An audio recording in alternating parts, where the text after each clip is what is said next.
네, 방금 전에 이다희 목사님께서 소개해 주셨는데요. 저는 한책의 사람들 간사로 수원에 있는 합동신학대학원을 섬기고 있는 김동진 목사입니다. 우리 주의 교회에서 평소 한책의 사람들과 한국교회를 위해서 기도해 주셔서 감사드립니다. 또 EDLS로 다른 교회들과 연합하여서 우리 자녀들을 키우는데 힘써 주셔서 또 감사드립니다. 지금 교회 사역을 제가 쉬고 있어서 다른 교회를 방문할 수 있는 기회가 생겼습니다. 또 저희 자녀들이 우리 주의 교회에 있는 또 자녀들을 좋아해서 함께 있는 걸 좋아해서 또 그랬는데요. 이렇게 주일 설교로 섬길 수 있도록 해주셔서 감사드립니다. 혹시 오늘이 어떤 날인지 아실지요?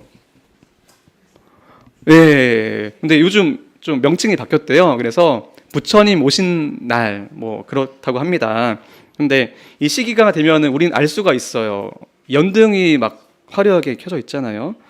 그리고 좀 언론을 저도 잘 보진 않는 편인데 언론 또한 종교 간의 화합과 포용을 외치면서 종교다원주의를 이야기한다고 합니다. 이렇게 흔히들 말하죠. 산 정상에 오르는 길이 여러 개 있듯이 구원의 길도 다양하다라고 말이죠. 이런 목소리는 설득력이 있고 더 많은 사람을 포용하는 그런 목소리로 들립니다.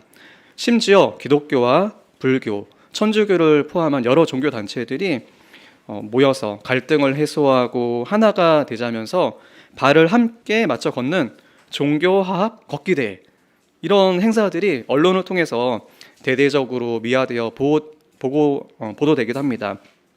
그리고 실제로 2025년 1월 15일에 발표된 한국 리서치의 정기 종교 인식 조사 결과를 보면은 우리 대한민국 국민의 53%가 종교는 절대적인 것이 아니라 상대적이고 가변적인 진리를 담고 있다고 응답했다라고 합니다. 물론 여기 계신 성도님들은 100% 그렇게 동의하지 않으실 거예요. 그런데 이런 상황에서 오직 그리스도 외에 구원이 없다라고 외치는 기독교는 세상에서 독선적이고 편협하다는 그런 손가락질을 당하게 됩니다. 그러나 아무리 세상이 타협을 요구하고 50%가 넘는 사람들이 손가락질 한다고 해도 성경의 말씀은 진리를 변치 않는 진리를 선포하는데요. 사도 바울이 에베소 교회를 담임하고 있는 그 디모데에게 편지하면서 구원의 유일성에 대해서 못 박는 말씀을 전합니다. 혹시 이 말씀을 아실지도 모르겠어요. 디모데전서 2장 4절부터 6절까지 말씀인데요. 하나님은 모든 사람이 구원을 받으며 진리를 아는 데에 이르기를 원하시느니라. 하나님은 한 분이시요 또 하나님과 사람 사이에 중보자도 한 분이시니 곧 사람이신 그리스도 예수라. 그가 모든 사람을 위하여 자기를 대속물로 주셨으니 기약이 이루어주신 증거니라. 하나님은 여러 신들 중에 한 신이 아니라 오직 유일한 한 분이십니다. 그리고 죄로 하나님과 사람과의 관계가 깨어졌는데 그것을 회복할 유일한 중보자도 오직 예수 그리스도 한 분이십니다. 이는 예수님께서 죄인을 대신해서 십자가에서 죽으심으로 자신을 대속물로 내어주셨기 때문입니다. 기독교가 오직 예수를 외치는 것은 우리가 편협해서가 그런 것이 아니라 하나님이 선포하시는 구원에 대한 유일한 진리이기 때문입니다. 저는 유일한 하나님에 대해서 생각해 보면서 이 세상에서 유일한 거에 대해서 한번 생각해 봤어요. 이 세상에 유일한 것들이 어떤 것들이 있을까요? 정말 하나밖에 없는 것들. 뭐 많겠죠. 하지만 저는 그냥 태양을 생각해 보았습니다. 태양. 이 세상에 사람들이 만들어 놓은 인공적인 조명은 많이 있습니다. 그렇죠? 핸드폰 조명도 있고 뭐 촛불도 있고 이런 건물의 조명도 있는데요. 하지만 온 지구를 비추면서 식물과 동물을 살리는 광원이자 그 온기를 전달하는 열원은 오직 태양 하나밖에 없지 않을까요? 그렇죠? 태양은 온 세상을 비추고요. 땅의 모든 식물을 자라가게 하고요. 추위를 물러가게 하며 세상의 온기를 가져다 줍니다. 고대 사람들은 이 위대하고 유일한 태양의 신비에 압도되어서 그것을 신으로 삼아서 우상 숭배를 하는 어리석음에 빠졌습니다. 그러나 성경 말씀은 그렇게 말하지 않죠. 창세기 1장 16절에서 하나님이 두 큰 광명체를 만드사 큰 광명체로 낮을 주관하게 하시고 라면서 하나님께서 해와 달을 만드셨다는 것을 분명히 말씀하고 있습니다. 달도 이야기하려고 했는데 그럼 시간이 많이 걸릴 것 같아서 네. 사람들이 두려워하고 우러러보는 태양조차도 하나님이 넷째 날에 말씀으로 만드신 피조물에 불과하다고 합니다. 이 세상을 만드시고 우리를 구원하시는 분은 다른 종교의 어떤 한 신이 아닌 오직 한 분 하나님이십니다. 여기 계시는 모든 분들도 아마 이 진리를 믿으실 것입니다. 하지만 아직도 세상의 많은 사람들은 하나님이 유일한 하나님이요 예수님이 유일한 구원자이라는 것을 믿지 못하고 있습니다. 그런데 이것을 우리가 믿고 있다고 하잖아요. 근데 정말 그럴까 한번 생각해 보았으면 좋을 것 같아요. 이 땅은 완벽한 천국이 아니죠. 여전히 죄 가운데 고통과 눈물, 슬픔과 아픔, 그리고 죽음이 있는 세상입니다. 가정과 일터, 그리고 교회에도 어려움이 찾아옵니다. 그 가운데 우리가 감사하고 자족하며 흔들리지 않을 유일한 소망으로 하나님만을 붙들고 있는가라는 것이죠. 오늘은 이사야 42장 1절부터 9절까지 말씀을 통해서 오직 하나님만이 유일한 하나님이시다라는 것을 더 나누고 싶습니다. 그리고 이 부분을 하나님께서 세우신 유일한 종의 이야기를 통해서 나누고 싶습니다. 여기서 말하는 종이 아시죠? 딸랑딸랑 그 소리 나는 종이 아니라는 거 너무나 잘 아시죠? 그렇죠? 알죠? 네. 알 거예요. 네. 이 종은 주인의 명령에 전적으로 복종하는 종을 말하는 것이고요. 그리고 더 나아가서 주인의 모든 권한을 위임받아서 주인의 뜻과 진심을 실현하는 그런 대리자를 이제 말하는 것입니다. 이 유일한 종에 대해 이야기하면서 우리의 그런 하나님에 대한 믿음, 예수님에 대한 믿음이 우리의 머릿속에만 머물러 있는 것이 아니라 우리의 삶 가운데, 우리 주의 교회 가운데에서 굳게 뿌리 내리기를 주님의 이름으로 축원합니다. 저는 이 종에 대하여서 크게 세 가지로 이야기해 보려고 합니다. 예. 실패할 수 없는 종의 자격, 역설적인 구원의 방식, 그리고 구원의 의미와 대상에 대해서 좀 이야기해 보려고 합니다. 첫째로 실패할 수 없는 종의 자격에 대해서 이야기해 보려고 하는데요. 하나님께서 죄로 무너진 세상을 회복하시기 위해서 선택하신 방법은 바로 한 종을 이 땅에 세우시는 것이었습니다. 저희 본문 1절 말씀을 다 함께 읽어보려고 하는데요. 괜찮겠죠? 이렇게? 네, 자 읽겠습니다. 시작. 내가 붙드는 나의 종, 내 마음에 기뻐하는 자, 곧 내가 택한 사람을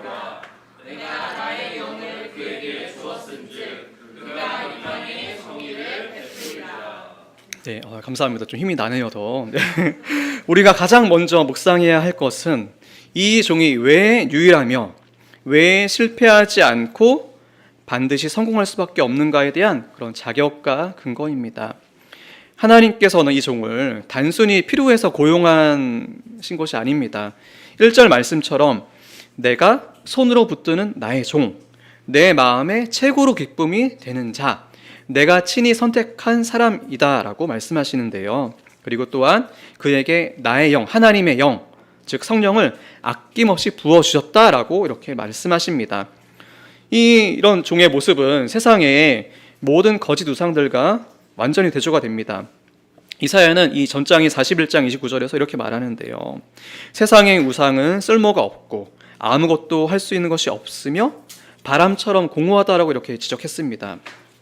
인간이 손으로 깎아 만든 우상들은 영이 없게 말을 할 수도 없고요. 인간을 위기에서 구원할 수도 없습니다.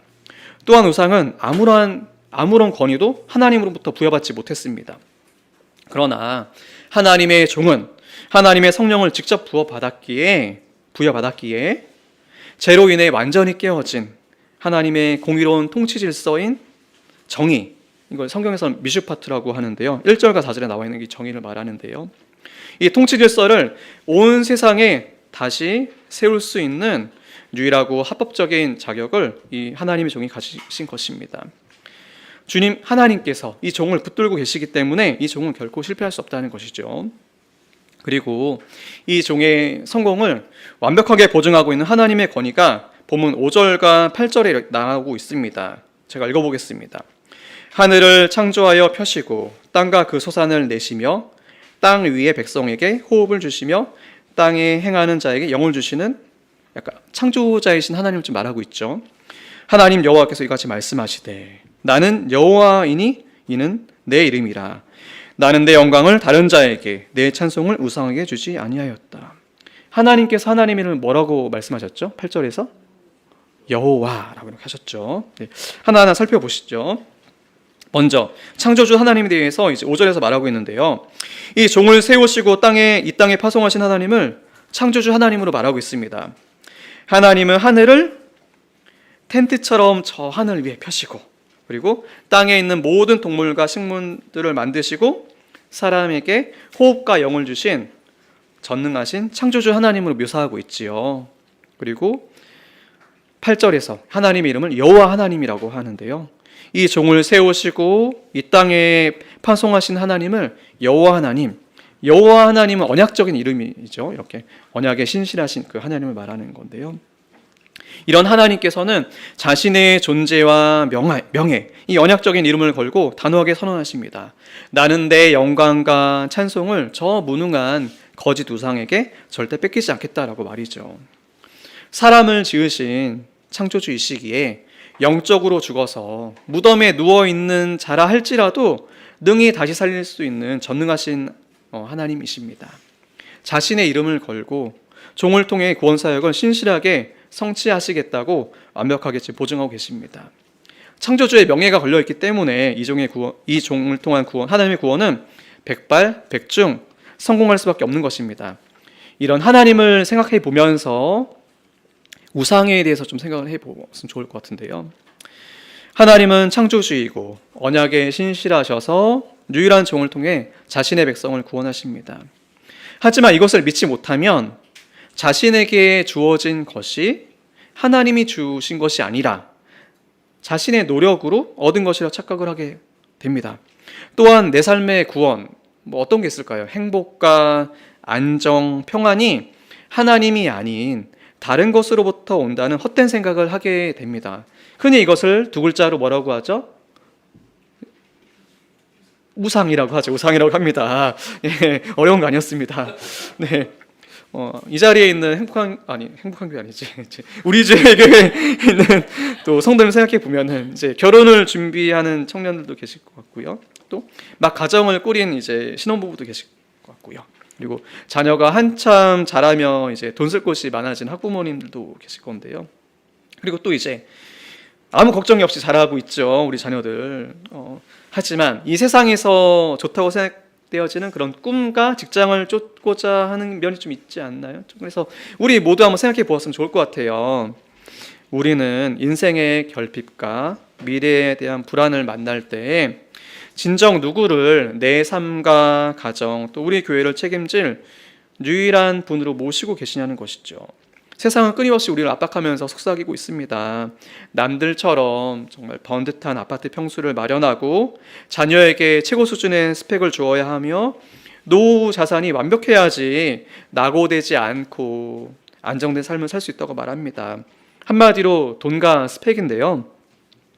돈과 스펙이 무조건 나쁜 것은 아닙니다. 이것도 은사의 차원에서 하나님께서 허락하기도 하는 영역이기 때문이죠. 하지만 세상이 정해놓은 저 높은 성공과 안정이라는 현대판 우상을 향해서 돈과 스펙을 추구한다면 그것은 잘못된 것이라고 할 수 있겠습니다. 세상이 말하는 돈과 스펙은 결정적인 인생의 위기에서 우리의 영혼을 구원하지 못합니다. 또한 가정이 겪는 근본적인 영적 결핍을 결코 채워주지도 못합니다. 내 가정에 참된 생명의 양식을 주시고 실만한 물가로 인도하시는 분은 오직 창조주 하나님이라는 것이지요.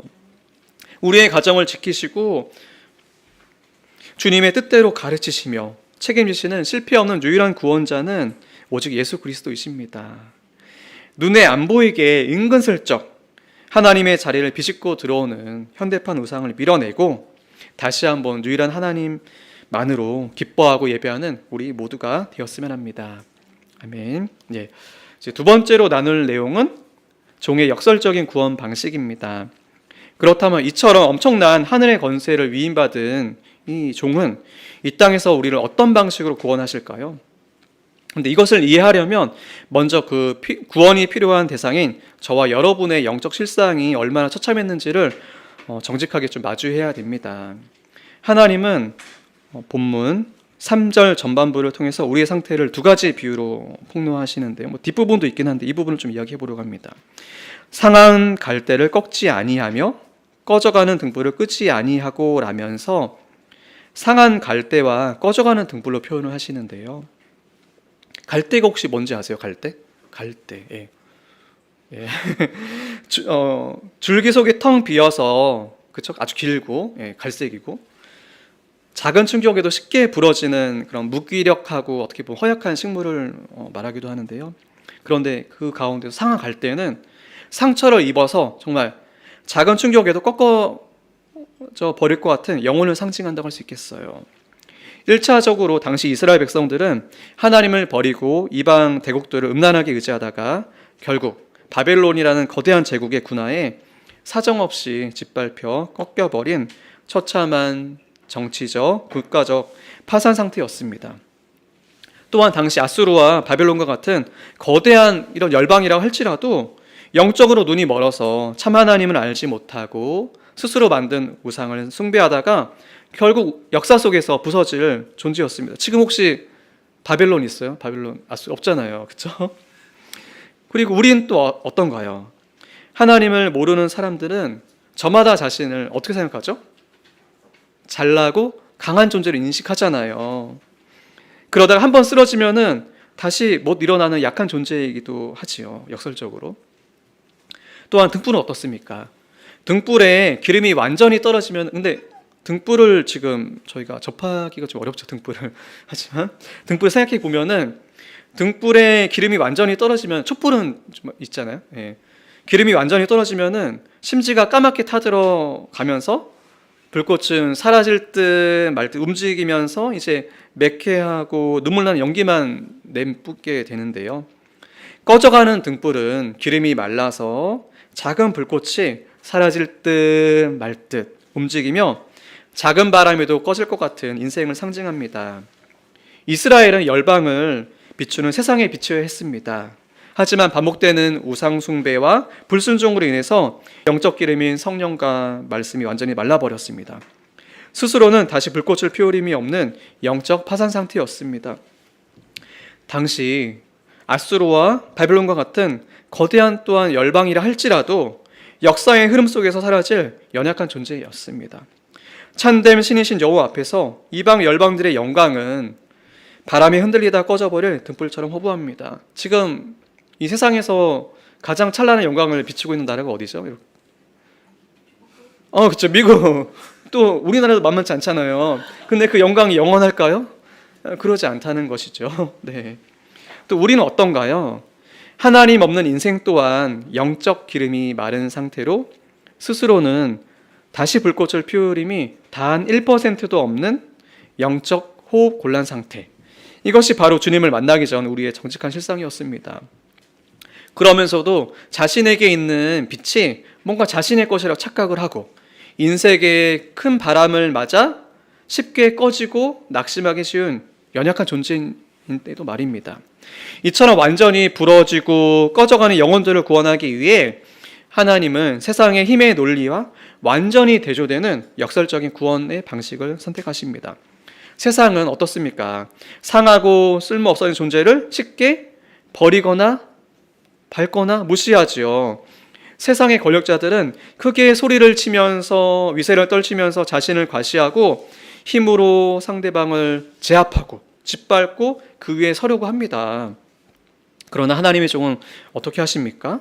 3절 말씀처럼 상한 갈대와 꺼져가는 등불 같은 상하고 쓸모없어진 영혼을 버리거나 밟지 않습니다. 본문 2절 말씀을 좀 읽어보려고 하는데요. 다 함께 읽어보겠습니다. 2절 말씀입니다. 자, 시작. 그는 외치지 아니하며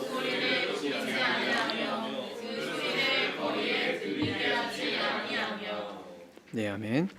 하나님이 세우시는 종은 하나님의 대리자로 세상을 단번에 심판하실 강력한 권세와 힘이 있으십니다. 하지만 그럼에도 불구하고 그 힘을 거친 폭력으로 쓰지 않으셨습니다. 이 종에 대하여서 구약 성경과 신약 성경은 보다 자세하게 설명합니다. 빌립보서 2장 6절 7절 말씀처럼 근본 하나님의 본체시나 자기를 비어 종의 형체를 입으셨고 자기를 과시하지 않는 철저한 겸손과 묵묵한 순종으로 이 땅에 오셨다고 말하고요. 또한 스가랴 9장 9절에서 예언한 대로 겸손하셔서 어떤 걸 타셨죠? 겸손하셔서 나귀를 타셨죠. 나귀를 타시고 그런 나귀를 타신 평화의 왕이셨고요. 그리고 마태복음 12장 19절 말씀처럼 이사야 말씀을 인용하시면서 바리새인들이 자기를 죽이려고 모의할 때도 그들에게 막 협박하고 막 따지거나 하지 않으셨어요. 다투지 않으셨고요. 묵묵히 연약한 자들을 고치시는 온유한 왕으로 오셨습니다. 그런데 왜 하나님의 종은 이 역설적인 온유함의 방식으로 그 백성을 구원하셔야 했을까요? 저도 이 부분을 생각해 봤어요. 이 세상을 구원하시려고 하면은 강한 종이어야지 왜 이런 온유함이 필요한가를 말이죠. 이렇게. 근데 생각해 보니까 만약 하나님의 종이 강력한 심판의 채찍과 힘의 논리로만 그 백성에게 다가오셨다면 그 대상이 어떻다고 했죠 아까? 상한 갈대와 꺼져가는 등불 같다고 했잖아요. 이미 죄로 인해 상해버린 그런 갈대 같은 그 백성은 그 자리에서 완전히 부서져 버려서 멸망당했을 것입니다. 그리고 흔들리며 꺼져가는 영혼의 등불은 영원히 꺼져서 지옥 형벌을 받을 수밖에 없었을 거예요. 그렇지 않았을까요? 그렇죠? 너 끝이야 라고 하면서 구원의 기회를 주지 않고 그들을 설득하지 않고 기다리지 않으신다고 하면은 그냥 끝났죠. 끝이죠. 그렇죠? 저희가 이렇게 편안하게 예배드릴 수가 없어요. 그렇죠? 하나님의 종은 진노가 아닌 스스로 구원할 수 없어 절망하는 백성을 보면서 속에서부터 아파하시는 궁유를 품으셨기에 온유라는 역설적인 방식으로 다가오셔서 조심스럽게 우리를 어루만져 살려내셨습니다.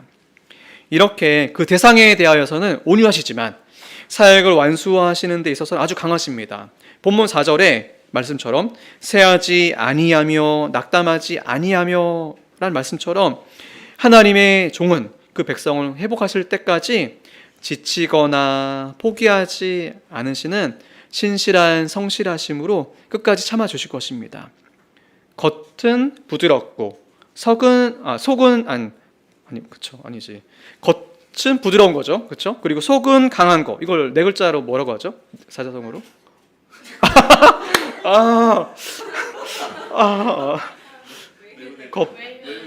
그렇죠. 근데 좀 다르잖아요. 속이 강해야죠, 강해야. 촉촉하면 안 되지. 네, 외유내강이죠. 네. 이런 종의 그래도 온유한 거 촉촉함 생각해 볼까요? 그래도 종의 온유함을 생각해 보면 적용해 보았으면 하는데요. 혹시 이솝우와 바람과 햇님 잘 아시죠? 나그네의 두꺼운 코트를 벗긴 것은 거세게 몰아진 폭풍우가 아니라 따뜻하게 온도를 높여준 햇볕이었죠. 강한 힘이나 폭력보다 부드러움과 따뜻함으로 설득하며 친절을 베푸는 것이 사람의 마음을 움직일 수 있다는 것이 교훈인 것이죠. 아시죠? 다. 예.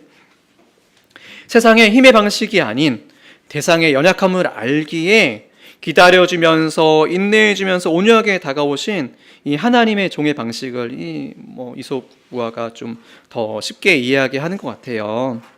성도들과의 관계, 매일의 부부 사이의 관계, 그리고 부모와 자녀의 관계, 특별히 이제 자녀들이 있으니까 부모로서 자녀를 대할 때 또 자녀가 부모를 대할 때 한번 생각해 보았으면 해요. 또 이제 약간 젊으신 또 성도님들이 많아서 생각해 보았는데요. 아직 연애 중인 이제 청년들이거나 결혼한 지 얼마 안 된 신혼부부 같은 경우에 좀 서로에 대해 적응할 시간이 필요하잖아요. 서로의 성향도 다르고 자란 환경이 달라서 그럴 때 다툴 경우에 말이죠. 그럴 때 만약 상대를 내 힘으로 고치겠다라고 비난하고 정죄한다면 문제가 좀 해결이 잘 안 되겠죠. 그렇죠? 그리고 주 안에서 서로 사랑하는 성도들은 어떨까요? 각자 더 다르잖아요. 이렇게 신앙의 환경도 다 다르고 서로 선호하는 방식도 다르고요.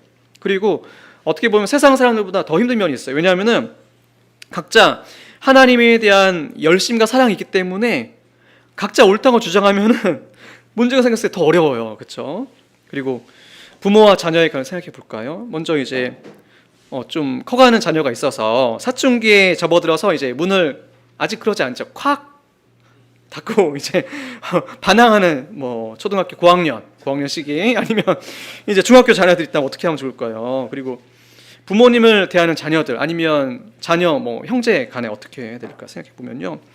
부모님에게 이제 내가 원하는 것이 있는데 부모님이 바쁘다고 나의 말을 안 들어줘요. 그렇죠? 그리고 형제 자매가에서 나의 것을 막 빼앗기도 하고 막 밀어 아니면 괴롭혀. 어떻게 해야 될까요? 그럴 때. 그리고 부모님께는 막 큰 소리를 지르면서 떼를 쓰기도 하고 형제 자매에게 소리를 이제 뭐 높이거나 함으로 문제가 해결되나요? 혹시 이게 힘으로 잘 안 되죠, 이게. 모든 관계를 해결하는 것은 상한 갈대를 거칠게 부러뜨리지 않고 연기 내뿜는 등불을 꺼버리지 않으시는 하나님의 종의 어떤 거? 부드러운 온유함. 아까 뭐 촉촉함? 예, 그게 필요한 거예요. 자신의 목소리를 높이고 외치는 세상의 거친 방식을 내려놓고 주님이 나를 용납하셨듯이 성도와 배우자, 자녀, 형제, 자매, 부모의 연약함 앞에서 오래 참으면서 긍휼의 햇살을 비치는 온유한 우리 모두가 되었으면 합니다. 네, 아멘. 세 번째로 나눌 내용은 뭘까요? 구원의 의미와 대상인데요. 네.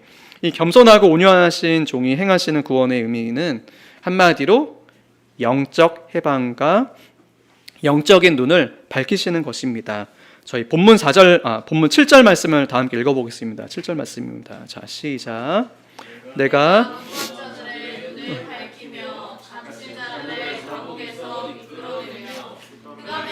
자를 감방에서 나오게 하리라. 네. 이것도 어떻게 보면은 우리의 영적 상태를 좀 나타내기도 하는데요. 눈이 멀고 감옥에 갇혀 있고 어두컴컴한 이미지로 묘사를 하고 있어요. 1차적으로는 하나님에 대하여서 하나님 백성임에도 불구하고 우상숭배 때문에 어두워져서 바벨론의 포로로 잡혀간 이스라엘 백성을 의미합니다. 그리고 또한 더 확장해서 참된 하나님을 알지 못하고 제 무서운 정죄 아래 갇혀서 사탄의 유혹에 매여서 평생 종노릇하는 모든 인류를 의미하기도 하지요. 그런데 하나님의 종은 스스로 만든 무능한 우상을 숭배하면서 영적인 눈이 완전히 멀어져서 감옥에 갇혀 있으면서도 자신이 죄인인지도 전혀 모르는 불쌍한 영적 맹인들의 눈을 밝히시는 분으로 이렇게 말을 하고 있죠. 골로새서 1장 13절 또한 이런 영적 해방을 노래합니다. 그가 우리를 흑암의 건세에서 건져내사 그의 사랑의 아들의 나라로 옮기셨으니. 그리고 이 구원의 역사에 대하여서 바울 사도가 자신의 사명을 설명하는 사도행전 26장 18절에서 말하고 있는데요. 그 눈을 뜨게 하여 어둠에서 빛으로 사탄의 건세에서 하나님께로 돌아오게 하고 제사함과 나를 믿어 거룩하게 된 무리 가운데서 기업을 얻게 하리라. 우리는 하나님이 세우신 유일한 종이 누구인지 성경 말씀을 통해서 알 수가 있습니다. 하나님이 세우신 유일한 종, 오직 한 분은 바로 누구일까요? 네, 맞습니다. 예수 그리스도이십니다. 부처님 오신 날의 진정한 주인공은 예수님이시죠. 이 예수 그리스도께서 우리를 사탄의 나라에서 건져내어 자유케 하신 것입니다. 중요한 것은 이 놀라운 구원의 대상이 1차적인 이스라엘 백성들을 넘어서 온 열방과 먼 섬들 그리고 오늘날 우리 모두에게로 확장된다는 사실입니다. 본문의 6절 말씀을 같이 읽어보겠습니다. 자, 시작. 나 여호와가 으로 너를 불렀은즉 내가 내 손을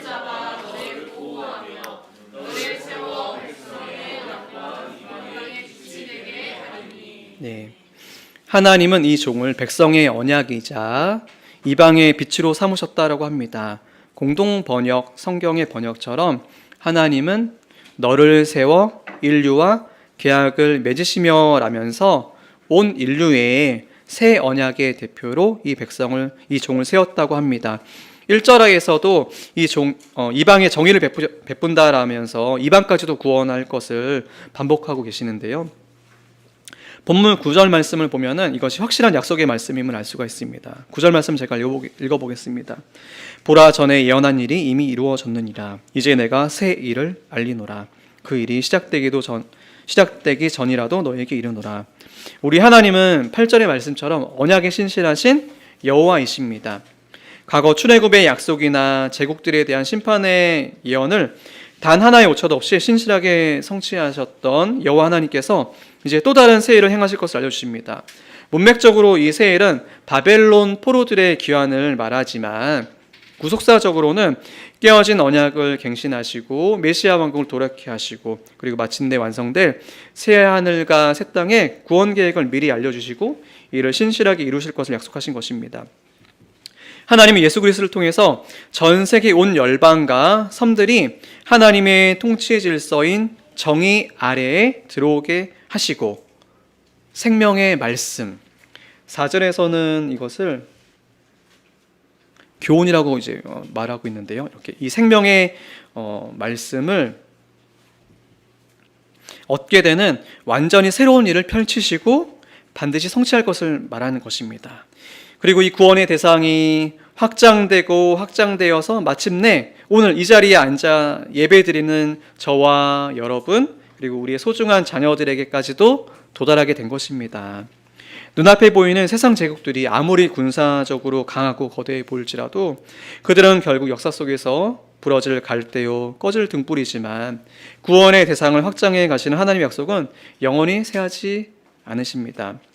당시 바벨론 포로의 절망을 생각해 보면서 함께 마지막으로 적용해 보았으면 합니다. 당시 바벨론에 포로로 비참하게 잡혀갔던 백성들의 가장 큰 고통은 무엇이었을까요? 포로로서 힘든 일을 해서였을까요? 그런 육체적인 고난 그 자체보다도 더 큰 그런 마음 가운데 있는 신학적인 고통이었을 거예요. 우리 하나님 과연 살아계신 것이 맞을까? 바벨론의 이 신이 더 강한 것은 아닐까? 그리고 우리가 우상 숭배하다가 이렇게 실패하고 처참하게 넘어졌는데 우리가 과연 돌아간다고 하더라도 과연 회복이 가능할까? 우리에게 정말 소망이 있을까? 라는 의문이 그들의 영혼을 깊이 짓눌렀을 거예요. 오늘날 치열하게 하루하루를 살아가는 우리들의 일상에 있는 일상 가운데 느끼는 고통도 약간 이와 아주 많이 닮아 있을 것 같아요. 첫째로 이제 가정 한번 생각해 볼게요. 가정. 결혼해서 자녀를 이제 낳았다고 생각을 해볼게요. 자녀를 낳았어요. 예를 들어서 이제 아내가 육아를 하고 남편이 직장 일을 한다고 생각해 볼게요. 아내들은 끝이 보이지 않는 그런 육아를 뭐라고 하죠? 그거를? 혼자 하는 육아? 저 이거 독박인 줄 알았어요. 근데 아니요, 독박이더라고요. 독박 씁니다. 독박 육아.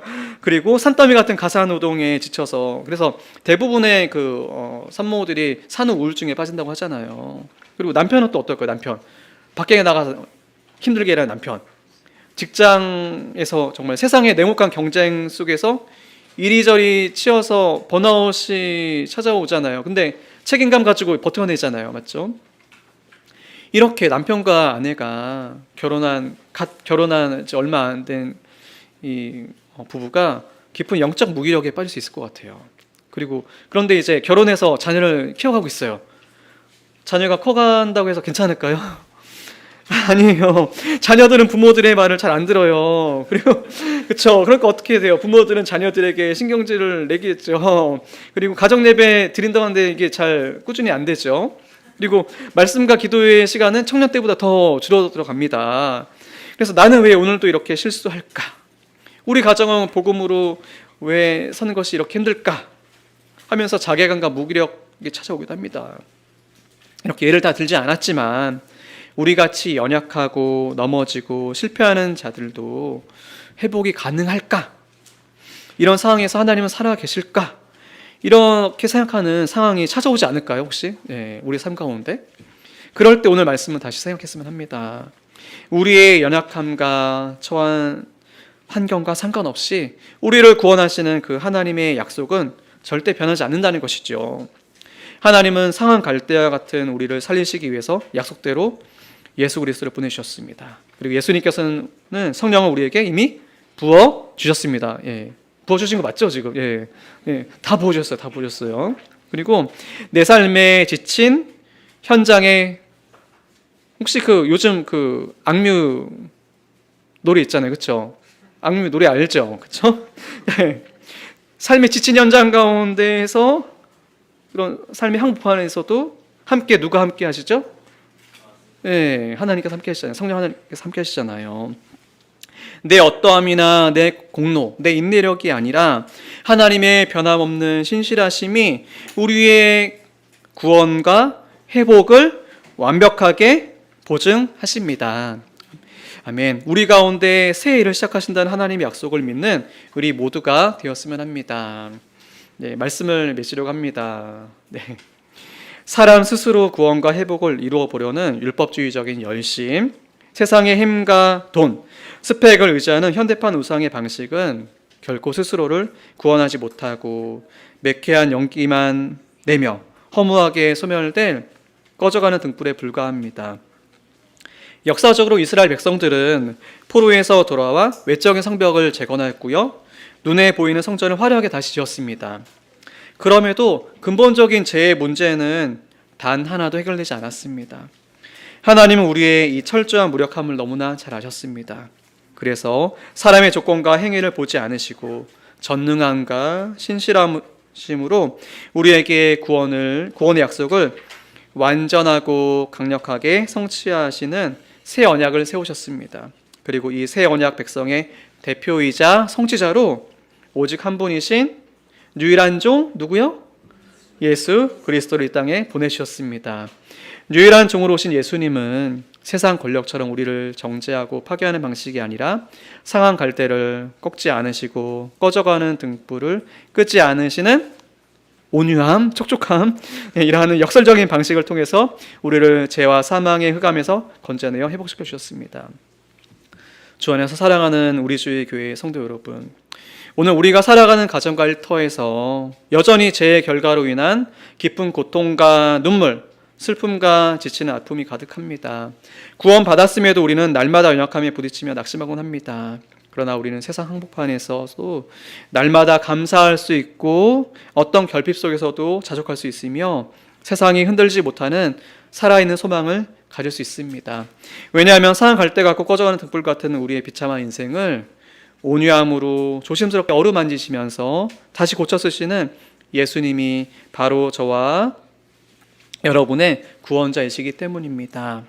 이번 한 주간 삶의 현장으로 나아가실 때에 세상의 비교의식과 물질주의라는 또 다른 현대판 우상의 마음을 절대 빼앗기지 마십시오. 내 힘으로 내 인생과 자녀 문제를 풀어보려던 영적 고집을 십자가 앞에 완전히 내려놓읍시다. 나 같은 죄인을 살리신 주님의 온유한 은혜에 감사하면서 우리 또한 우리가 만나는 사람들을 주님의 마음으로 긍휼히 여기고 따뜻하게 감싸 안읍시다. 변치 않는 약속의 말씀을 붙들고 일상의 삶 속에서 하나님을 참되게 예배하며 유일한 소망 되신 예수 그리스도의 복음의 빛을 가정과 일터에서 삶으로 증거하며 전파하는 복된 우리 모두가 되기를 예수님의 이름으로 간절히 축원합니다. 아멘. 제가 기도하겠습니다. 하나님 아버지, 오늘 이사야 말씀을 통하여서 우리에게 유일한 종, 우리를 구원하시는 예수 그리스도를 한 번 더 알려주시니 감사합니다. 이 종이 성공할 수밖에 없는 이유, 하나님께서 이 종을 보내셨고 기뻐하시고 붙들고 계시기 때문입니다. 하나님, 우리는 때로 우리가 뭔가 잘나고 강하다고 생각합니다. 하지만 우리의 실상은 그렇지 않습니다. 우리는 하나님 앞에서 철저하게 영적으로 맹인되었고 철저하게 약하고 상처받기 쉽고 죄로 인하여서 하나님에 대해 다가가지도 않고 하나님의 진노를 받아 마땅한 자들이었습니다.